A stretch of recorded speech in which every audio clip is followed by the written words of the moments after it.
GCT is based on consumption. The majority of consumption in the country is by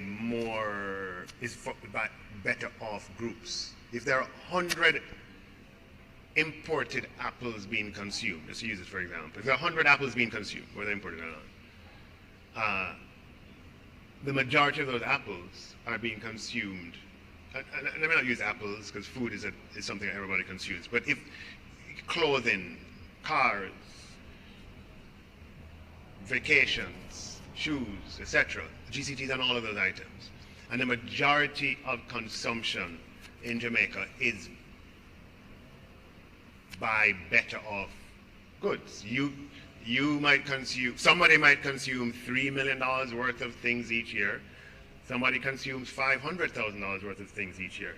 So what happens in GCT reduction is that the majority of the benefits on a dollar basis are skewed towards higher income groups. So it is not as impactful. It might have it could have a better feel good, but it's not as impactful.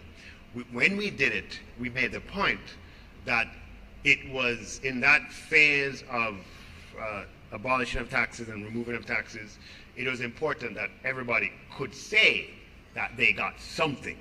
So that was the context in which we did it. It was not a welfare measure. And you can go back and look at my speech when I lowered the GCT by 1%.